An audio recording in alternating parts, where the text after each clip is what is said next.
Hello မင်္ဂလာပါကျွန်တော်ဒီတစ်ခါတော့ပြင်မာမုံတော့ဖြတ်ထားတာဖြတ်ကြည့်တာပါဖြတ်ကြည့်ထားတာပါနော်ဒီလိုလေးလာဒီလိုလေးရှိတယ်ဒီလိုလေးရှိတယ်ပေါ့နော်ဒါလေးကဒီလိုလေးအုပ်ထားတာအဲ့ဒါမှဒီလိုလေးပါနော်ချက် point ခေါ်တဲ့တန်လိုက်ကိုခေါ်တယ်နော်ကျွန်တော်ဆိုင်ကိုအလဲလာတဲ့အကိုတယောက်ကရင်တော့ပြောဘူးတယ်ပေါ့နော်ကြာတော့ကြာပါပြီဒီထဲမှာကျွန်တော်ကဘာလို့သူကမေးတာပေါ့နော်ဘာလို့တန်လိုက်ကိုခေါ်တာလဲပေါ့နော်ကျွန်တော်ဒီထဲမှာတန်လိုက်ပါတယ်အကိုရလို့အဲကြောင့်အလုပ်လုပ်ပြီးလို့တန်လိုက်ကိုခေါ်တာလို့6 point လို့လည်းခေါ်ကြပါတယ်ဆိုတော့သူကဒီထဲမှာတန်လိုက်မပါဘူးတဲ့သူကတဲ့ဟိုဘယ်လိုလဲဆိုတော့ဘာနဲ့လုပ်လို့လဲဆိုတော့သူတော့ရှင်းမပြတတ်ဘူးပေါ့နော်ဒါပေမဲ့တန်လိုက်ကမပါဘူးတဲ့ကျွန်တော်လောင်းမလားလို့မေးရပေါ့နော်ကျွန်တော်လည်းမလောင်းပါဘူးပေါ့နော်အကိုပြောတာဟုတ်မှာပါဆိုပြီးတော့သူဒီတိုင်းပြန်ပြောလိုက်တယ်ပေါ့နော်ဒါအခုတော့ကျွန်တော်ဒါလေးကိုဖွင့်ပြပေးထားတာပေါ့နော်ဒီတရားလေးမှာ spring ကအပြည့်ပါတစ်ခုပါတယ်နော်အတွင်းထဲမှာလည်း spring တစ်ခုပါတယ်နော် spring တစ်ခုပါတယ်ကျွန်တော်တို့ကထမင်းကနော်ချက်ပြီဆိုလို့ရှင်ဒီလိုသွားကတ်ဒီလိုခလုတ်နှိပ်လိုက်ပြီဆိုရင်ဒီလိုသွားကတ်တယ်ဟုတ်ပြီနော်ခလုတ်နှိပ်လိုက်ပြီဆိုရင်ဒီလိုလေးကတ်တယ်သူကအပူချိန်နော်ထားပါတော့ကျွန်တော်တို့ဒီ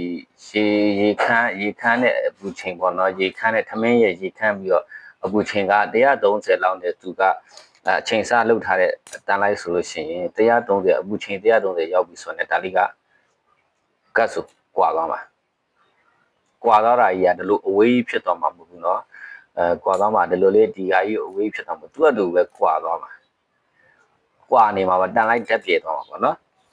ဒါပေမဲ့ဒီ spling လေးကပြန်ကန်ပြီးမှာဟုတ်ပြီเนาะဒီ spling လေးကဒီမှာဂျားထဲမှာခံထားတဲ့ spling လေးကကန်ပြီးမှာကတ်ဆိုပြီးတော့သူ့အတူနေလို့ရှိရင်ကြတော့ဒီပေါင်းအိုးကဒီလိုတိုင်းထားရဆိုလို့ရှိရင်သူ့နဲ့တူဆိုကြတန်လိုက်ကဓာတ်တော်ပြေးသွားတယ်လုံးလုံးကြီးပြေတာမဟုတ်ဘူးဆိုတဲ့အတွက်ကြောင့်အနှဲငယ်တော့သူဒါဟိုအရင်ကြီးလို့ဆွဲနေတာမဟုတ်ဘဲနဲ့နည်းနည်းတော့ကတ်နေဦးမယ်လीเนาะအဲ့လိုမဟုတ်ဘဲနဲ့အခုဟာကဒီ spling လေးရနိုင်ပြီးတော့ကျွန်တော်တို့ပြန်ကန်ပေးတာ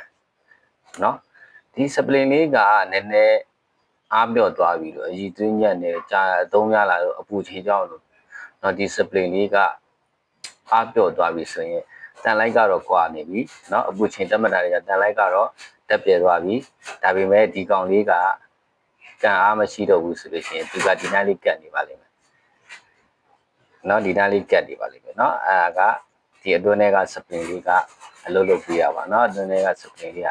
ပြန်မကန်တော့ဘူးဆိုရင်သူကဒီနားလေးပဲကတ်နေလိမ့်မယ်เนาะ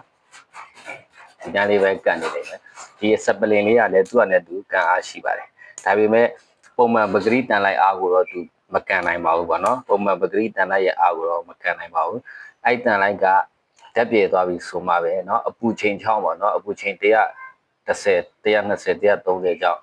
သူကဓာတ်ပြေသွားပြီဆိုမှပဲစပလင်ကန်အားလေးကိုထိထိရောက်မြင့်တင်အောင်ဖြစ်ပါရဲ့เนาะ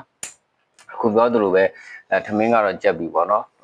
ခလုတ်ကလည်းမတက်ဘူးမီးလည်းမပြောင်းဘူးဆိုတဲ့အကူတွေပေါ့เนาะ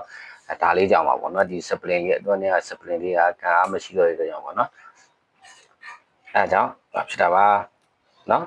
ဒီထဲမှာတန်ကြီးတွေပါညက်နေတာမျိုးလည်းဖြစ်တတ်တယ်နော်ဒီအတွင်းထဲမှာတန်ကြီးတွေပါတက်နေတာကြောင့်ဆိုလို့ရှိရင်လည်းဒီဟာလေးနဲ့နော်ဒီကတော့ဒီလိုအုပ်ထားတယ်နော်တန်ကြီးတွေကတ်နေတာကြောင့်လည်းဖြစ်တတ်ပါတယ်ဒီတန်ကြီးတွေကတ်နေလို့ရှိရင်ဒီလမ်းကြောင်းက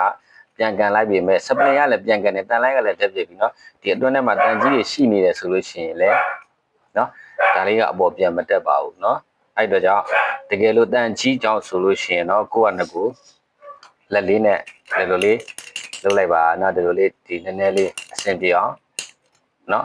ဒီလိုလေးနှိပ်လိုက်ဆွဲလိုက်ပြန်လုပ်လိုက်ပါဆိုလို့ရှိရင်သူက